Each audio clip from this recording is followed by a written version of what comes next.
Hello there, and welcome to Let's Talk. And today I have a beautiful lady.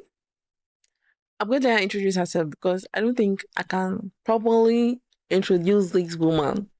Say you, Kate. For those of you who don't know me, my name is RJ, and yes, this podcast is proudly sponsored by Kleska Entertainment Beverages.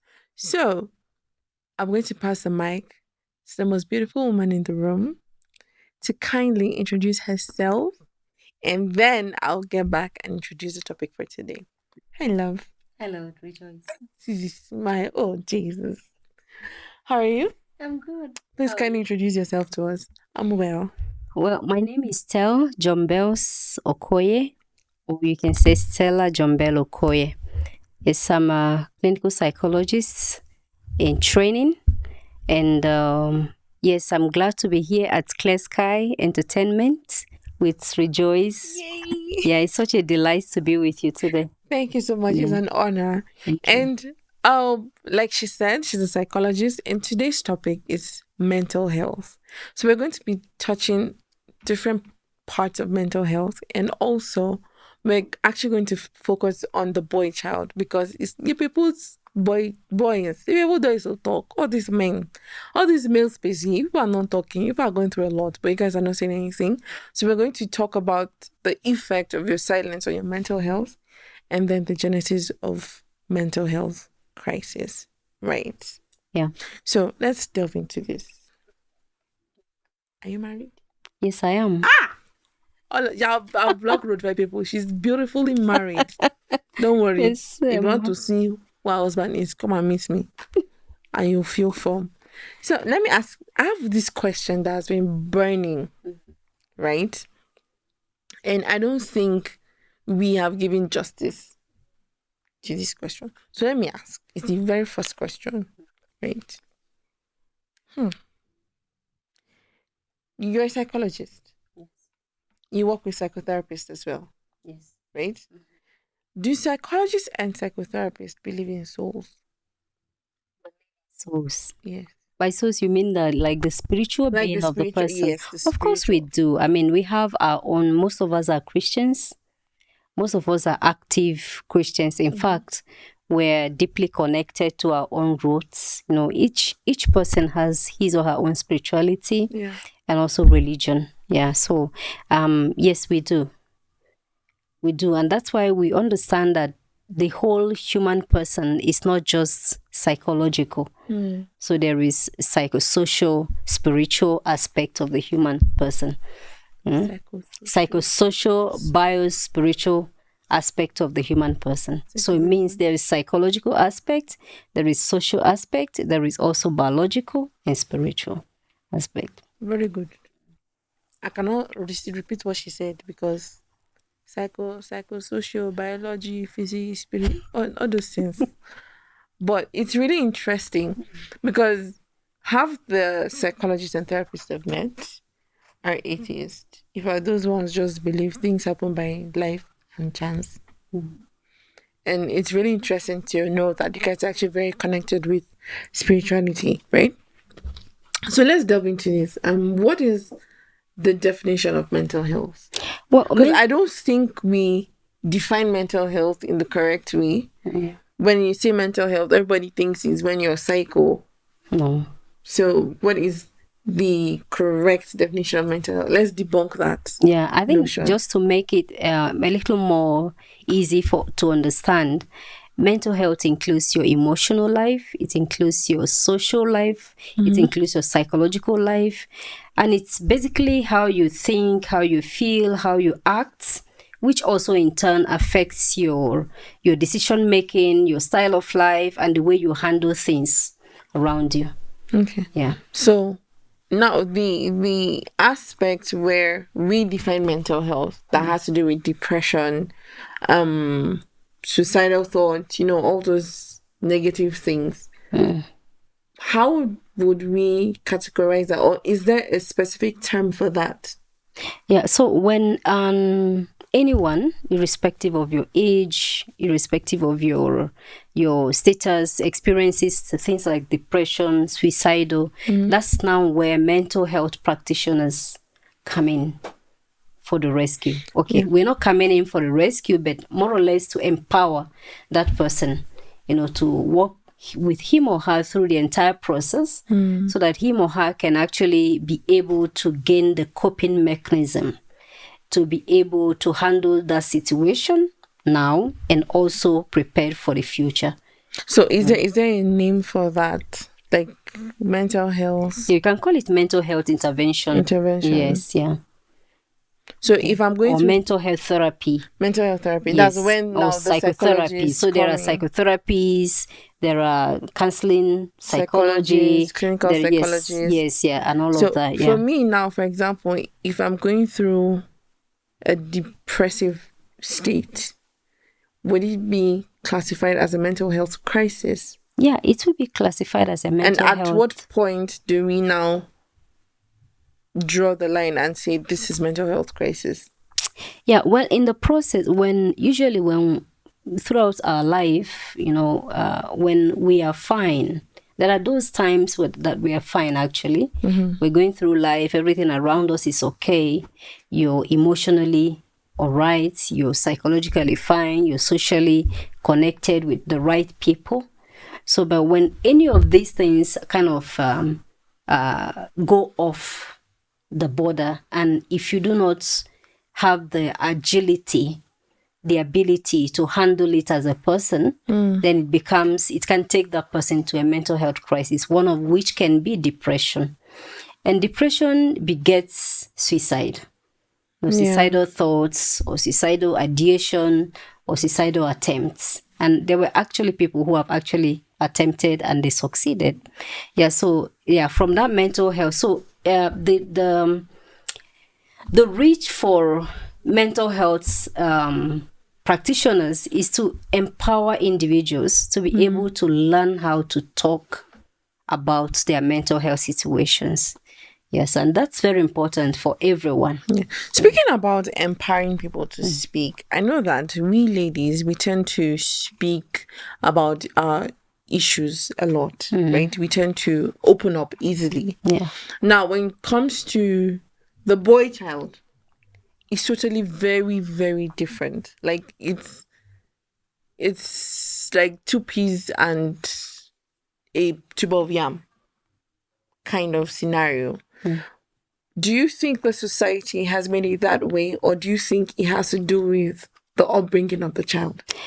Well, the upbringing of the child and the society, more or less, you cannot clearly separate the two, because the child is brought up in a society. Yeah, so it's a social context, especially in Africa, in sub-Saharan Africa, where most of the time we make the boy child to believe that it's not okay to cry.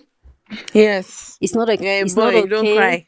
Like for example, you see a boy child. This child is hurt by something or by someone, and this child comes crying. You're like, why are you crying like a baby? Why are you? Boys don't cry. Be a man. And you're talking to a little boy. To be a man who do not understand what it means actually to be a man. He doesn't even know who is a man at that point in time. So the aspect of we've made a boy child to believe that he's a superpower kind of personality in the community. Yeah. Therefore, this boy child do not feel comfortable expressing his or her emotions. He feels like when he expresses his emotions, we term him to be a woman. I know when you tell a guy that he's a woman, he's acting like a woman. He feels why the you behaving like a woman? It's so degrading for him, for his own ego. And ego. Exactly. So it's the society need to come to the point where we begin to support the male figures to understand that they're as human as you and I, the ladies, the girls. They have feelings. They also feel hurt. They feel deeply hurt. Like, for example, some boys feel also abused sexually. Some of them feel abused verbally financially, So these guys are humans and they feel the same hurt and pain we do. So you just have to give them the room to be able to be themselves, be as human as everyone else, so that they are able to understand that at this point in time that I'm feeling some pain, I need to talk to someone. At this point in time, I've lost a loved one. It's okay for me to cry. At this point in time, when my wife is unwell, or my kids are not really well the way I expect it to be, it's okay to break down and to reach out for help. It's okay to call for help from the practitioners, from the professionals, and they will be helped. Yeah, so you can see the result of not calling for help, not being able to call for help in marriages today. Yeah, you can see that the result of not being able to recognize that they too are human and they can be broken, they have pains, they need to talk about it. You can see that result in relationships, even from among young people today. Producer, it's like you're gonna give me fun because this conversation is getting heated. It's really interesting because growing up in primary school, I remember I used to have this friend of mine who was very emotional, and because of his emotional state, he was bullied a lot. I don't even know where he is today because it made him go into his shell. So I'm going to ask you this question. As a psychologist, how many men have you worked with on a scale of 1 to 10, comparing to the ladies? Well, to be honest, most of the people I've worked with are female. Let me give you an example. I wouldn't call the names because of confidentiality Yes, status that please. we take. Yeah. So, for example, when I work with a couple, I've had the privilege of training some couples in some churches, preparing them for marriages. In the process of the training, I discovered that most of the girls, ladies, the women, are very open. They talk so freely. And some of them actually would talk even more in the absence of the husband. Okay? Yes. So now when the guy is in and you're trying to process and prepare him, he gives you one word answers like yes, no, it's okay, maybe, those kind of few questions. So when I go deeper with the couple, you realize there is an issue that they're actually handling, but it's being buried. So most of the time, the one who actually bring that out is the lady, is the wife, the woman, or the girl. Yeah, in some cases. So you find that women, most of those who seek for help are girls. They feel I need to talk to someone, and it's all because of the way we were brought up, we were raised. You see, girl child comes. Imagine this is a room, a family, and we both have you and I are a couple, for instance, as in the normal setting, for instance. So a boy and a girl, we have a twins, and this boy coming crying. The way we handle the boy coming in to Be cry different from will the way we be, handle the girl. why are you crying? Who made you cry? You go back and give it back to that person. You understand? Yes. But if the girl baby child comes in crying, you open your arm, you hug the baby and listen to the baby, and then you ask the girl, who beat you? What happened? Sorry, my baby. You see, you make that ability to hold them close to you releases into them a powerful emotional support that enables them to actually fight for themselves tomorrow in all circumstances. So which you deprived the boy child. So it's safe to say that majority of what the boy child is going through today is as a result of childhood traumas. Yes. Of deprived emotional support. Yes.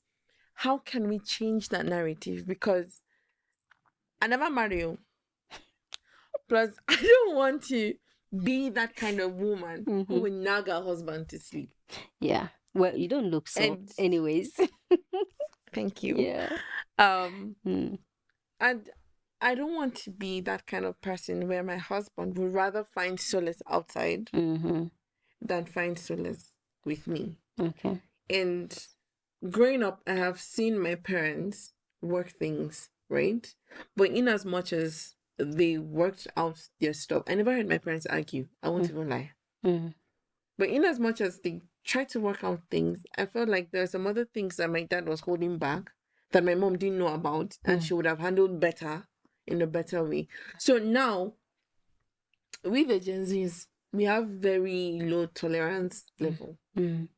How do we change the narrative for the boy child? Because it's like with each passing day, there's a boy or there's a man who has had to deal with trauma on his own. Okay. How do we get them to speak?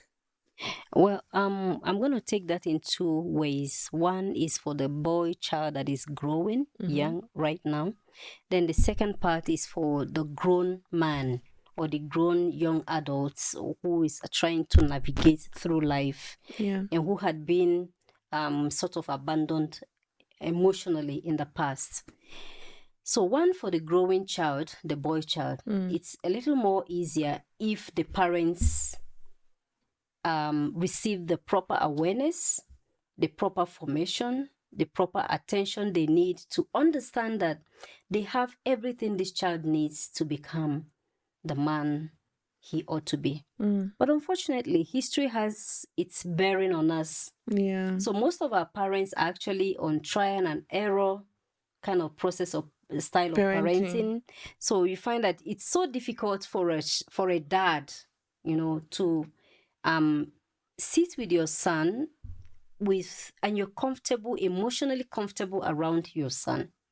It's so difficult even for moms to sit with your son and you're open, transparent, and comfortable emotionally for your son. Meaning, we adults tend to shield a lot of softness, and projects The tough the part. tough parts to the children most of the time. Because when a child is born, this child automatically we understand this baby needs food, enough food. This baby needs enough rest. This baby needs a lot of affection. Yes.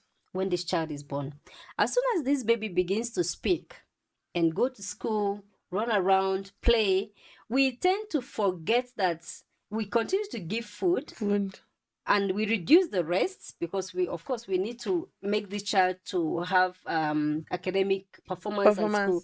Yes. So we retain food. Okay, there are cases where actually food is reduced in the growth. Wow. Yeah, so we retain food, we reduce rest, and then we minimize or completely withdraw affection. Now, we forget that as long as this baby is growing up, lots of affection is actually required for this child. It is that affection that protects this boy child or the girl child from going towards the direction of drug, going towards depression. Yeah. It is that affection that makes this child to understand that now I have a support at home. I belong. That sense of belonging is created. It is that affection that builds the confidence in him or her, that creates self-esteem, that empowers him or her to be able to go out there and give his best or her best. Yeah. No. And this affection comes from the soft aspect of us, from empathy towards our children. So the way we gave them while they were kids, babies, when we believe that they need that affection, enough food and enough rest, now we need to activate that affection towards our children, because that alone is enough to take them a long way through adult life, in fact, for the rest of their lives. Now, for the adult man who is already gone through the experience and now is struggling now to navigate, if you catch some of them, because they're everywhere, all our men are everywhere, humans are everywhere, so we wouldn't know by face who is going through what unless they don't write it on the forehead. unless him or her speaks up. So the awareness we're creating right now with World Health Organization this year, the mental health day was capitalized on mental health is a universal human right. So the awareness we're creating is that let everyone, irrespective of your gender, come forward and talk about it. Do not traumatize people. Do not discriminate individuals. Do not push anyone aside because of the mental health experiences him or her It's have been going through. through. Because people have really been through a lot of things, especially those who at this point in time are finding it difficult to navigate through life experience, navigate even through relationships, successfully. Some have gone through what we call ACE, advanced childhood experiences, which includes they've witnessed violence in the family that traumatized them. They've been deprived of basic necessities like food. They've gone through a lot of abuses, verbal, Verbal, sexual, sexual, and the rest of them. physical. Yeah, physical. Yeah. So these people need to start talking. So we want to encourage every man that is feeling out of place, that is feeling powerless, that is feeling, I can't do this by myself. I rather take to the negative aspects to come up and speak to someone. Talk to a professional. Talk to someone you love, that respects you and loves you. Talk to people, not people whom that keeps your issues confidential Confidential, yeah. and respects your feelings and validates your pain. It's important to validate the pain one is telling you about, because this person has gone through it, and this person, you don't have to experience it to understand it, but validate it through empathy and let them begin to talk. Yeah, so that we have less guys Committing suicide. Yes, committing suicide, less guys going through depression, less guys going through physical violence with their wives and all that. Yeah. Thank you very much. So I was gonna ask, what part of psychology are you focused on? Are you clinical? I say physiotherapy. Are you clinical or a counseling psychologist? Well, as a counseling psychologist in training, we've been empowered. I've been empowered to handle both talk therapy, which is counseling, psychology, counseling, and also assessment, psychological assessment, diagnosis of disorders, because there are so many psychological disorders that people are going through at different point in time, or those who have been predisposed to it. Yeah.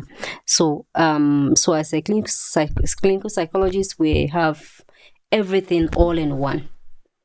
Yeah. So in that process, anyone comes in, whether it's for talk therapy, counseling, I can handle that. You come in with Counseling.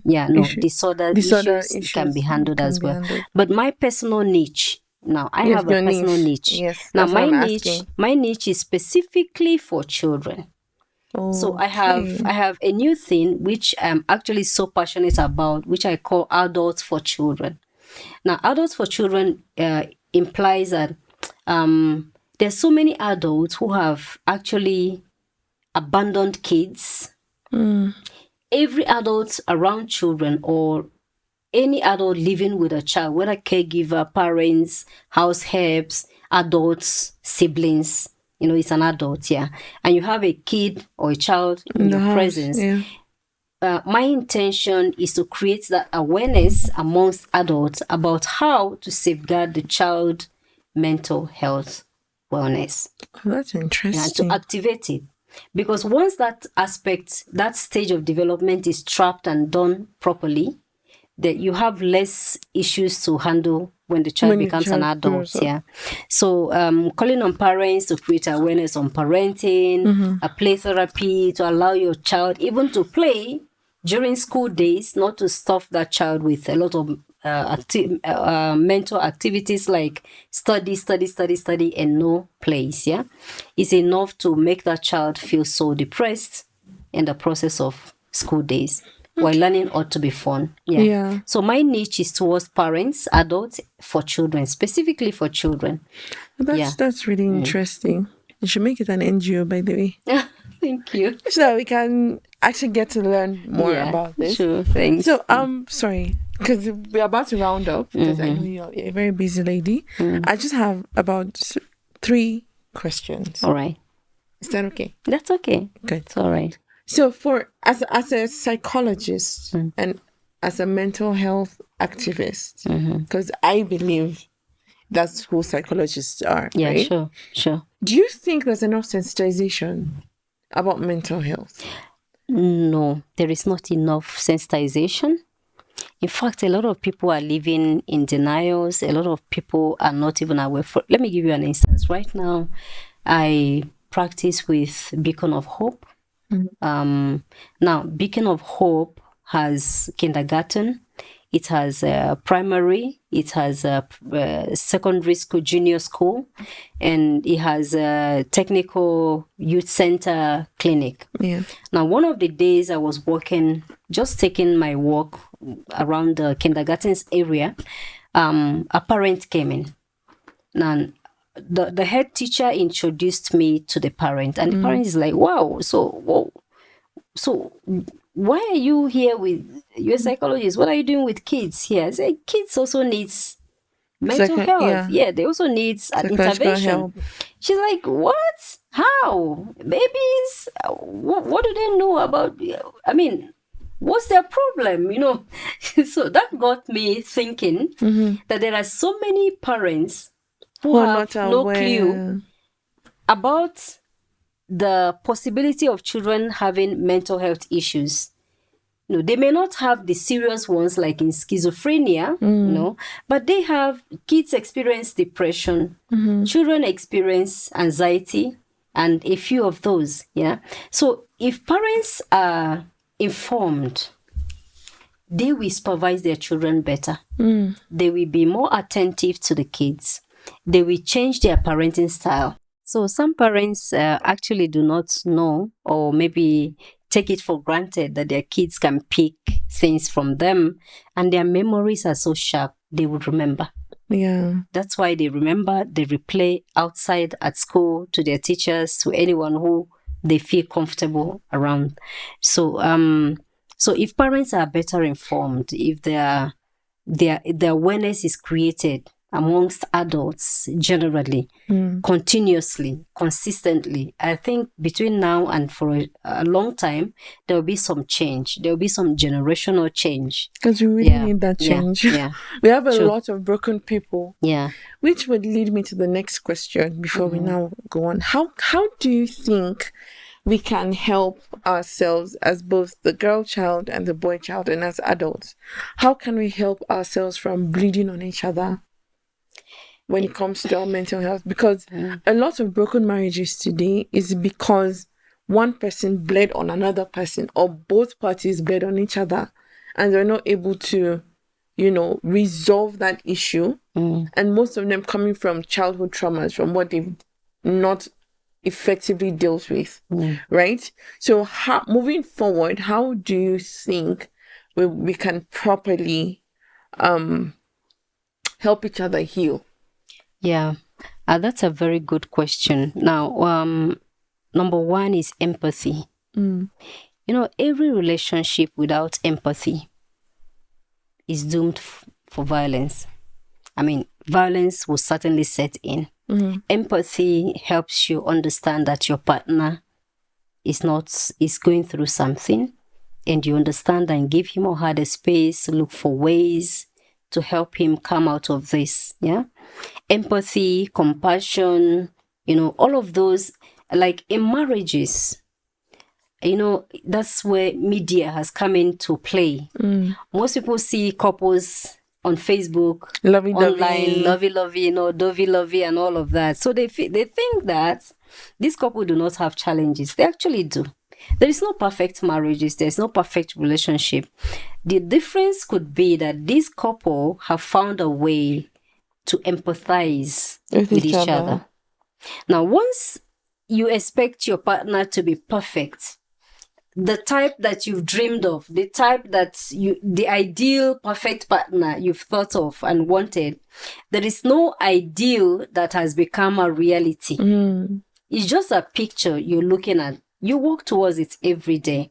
So what that means is that both boys and girls should can actually try through awareness to understand that I will never have 100% perfect human being. I've never seen any so far. So it's important for each one to give room for growth in relationships. So for example, you got into a relationship and it's leading to marriage, and you realize that if the situation you noticed in this person is not that fatal, it's not something that will really cause big detrimental issues in your lives, help this guy or him or her to go through some therapies if he wants. Because sometimes they may not want, sometimes they don't even believe it. You understand? So if this guy is willing to accept and go through therapies, or the lady is willing to accept to go through therapies and go through it well enough, then there's no point breaking up. There's no point for divorce, unless it's something that is really fatal. It's out there, we can't reconcile. Yeah. For example, let me not give so much examples, but for example, if the guy is a pedophile, if the guy was a pedophile, for example, before you met him, and now you continue to be a pedophile, man, I'll divorce you. I can't live with a pedophile, for instance. That's actually grounds for divorce. Yes, that's a ground for divorce. Because you're not willing to repent, and you're not willing to go through therapy. Yes. So if the person is not willing to walk out of that situation and has kind of has so many reasons to kind of support him being a pedophile. A pedophile. I mean, why would I stay with such a person? I will have heartbreaks. True. I go for divorce straight. I mean, without reflection. No shaking. Divorce. Yeah, but there are issues that wouldn't demand divorce. Divorce, yes. For example, issues of small. Everyone has small mistakes here and there. Some people say shiko, some small things that we go with our lives. So if it's not harmful, you can actually empathize with each other. Now, I'm going to attack you people. I'm going to attack your profession. I'm coming for you. Yes, you're welcome. You people say we should go for therapy. Therapy is expensive. Yeah, quite right. For people who cannot afford therapy, what is the solution? Because while I do, people are going through a lot. True, while a day for real. For the lower class who cannot afford to pay for therapy, true, what is the alternative for them? Yeah, so is there an option of making therapy free and easily accessible? Well, no, I'm going to answer it in two ways. One is most people do not value psychological treatment, like psychological therapies. So unlike, for example, if you go to a medical hospital or for treatments, you don't expect to walk in, get a treatment and walk out free. You understand? Yeah. Because these guys have been trained, at least for the sake of the facilitation of that process of treatment, for the sake of purchasing. Because, for example, for clinical psychology, we have test tools that are so highly expensive, as in fact, if an individual is able to purchase it, it's so damn expensive. You need a license to purchase it. You understand? And that license itself is very expensive. So you don't expect this person to purchase all of that, then come give you treatment for free. You understand? Meanwhile, there are cases that we see that this person is truly in need and cannot afford. So we have what we call pro bono. Okay. We do a pro bono service. Either the price is reduced or you don't charge at all.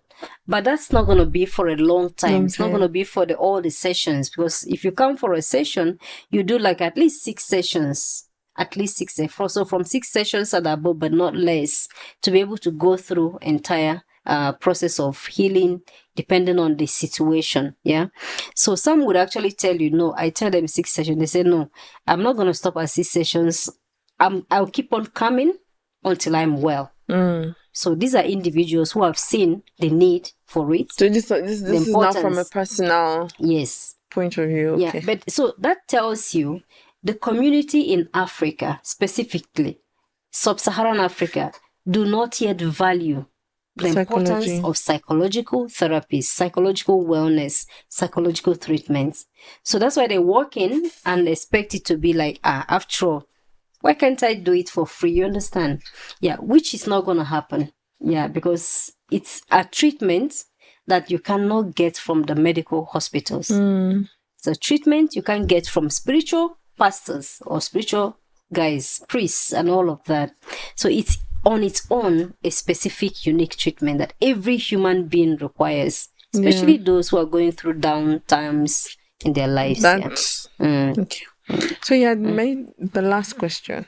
You had made mention of the fact that mention of the fact that you work with the kindergarten, right? Yeah, but as part of it, as part of now. Do you think, how would I put this in English? English have failed me. Do you do you think that therapy, psychological therapy, should be infused into the school curriculum? Yeah, that's a brilliant question. In kindergarten, actually, from playgroup, one, you may find kids for schools that have inclusive learning. You may find kids with autism. You may find kids with learning disabilities. You may find kids with hyperactivity.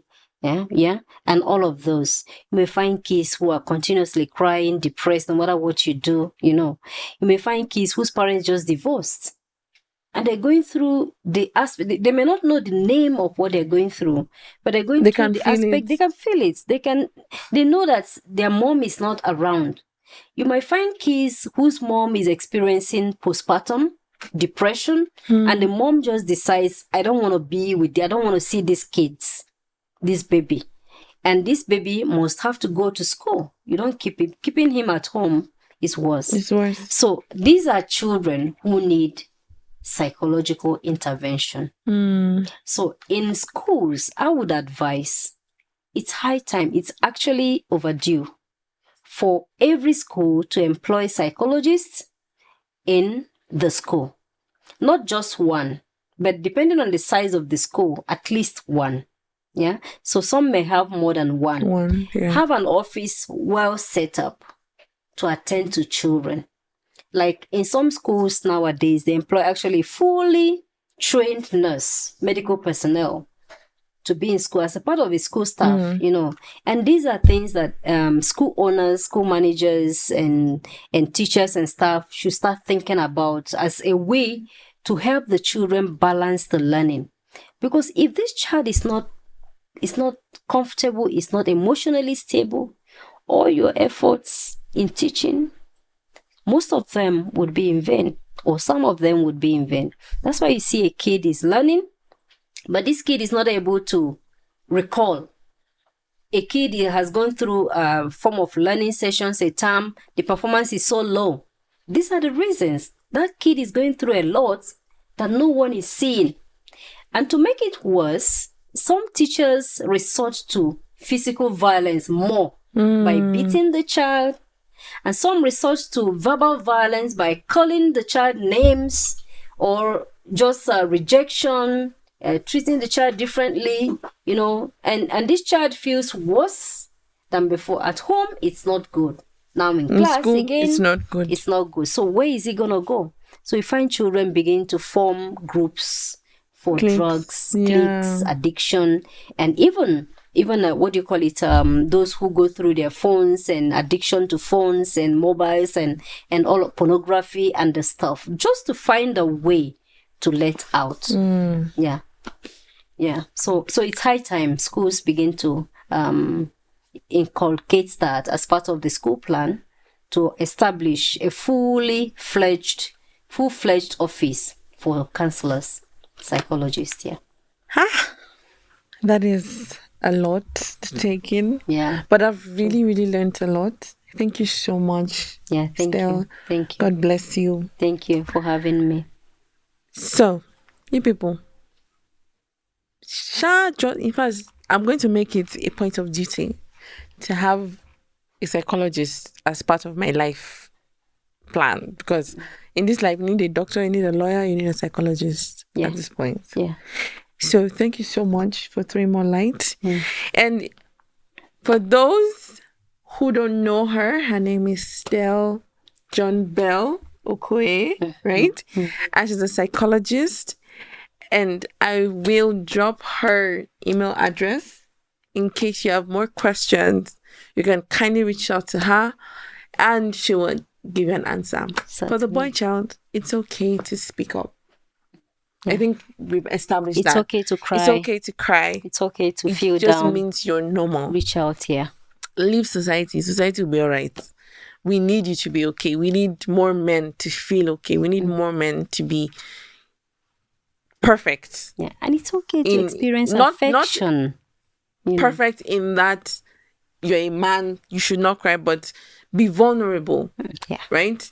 And we won't even use it against you. Because at the end of the day, we also need to see you vulnerable. You can't solve everything by yourself. Absolutely. And with that, we've come to the end of the podcast. Don't forget, this podcast is proudly sponsored by Kleska Entertainment.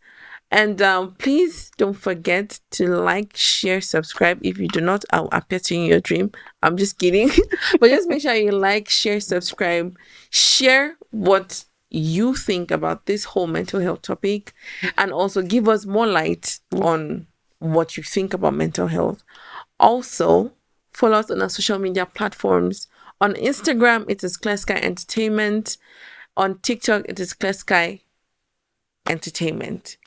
Send us an email for partnerships and sponsorships to clearskyentertainmentworld@gmail.com. And yeah, that's it. Don't forget to speak up, because your speaking up is all that matters. Yes. Thank you, guys. Bye. Bye.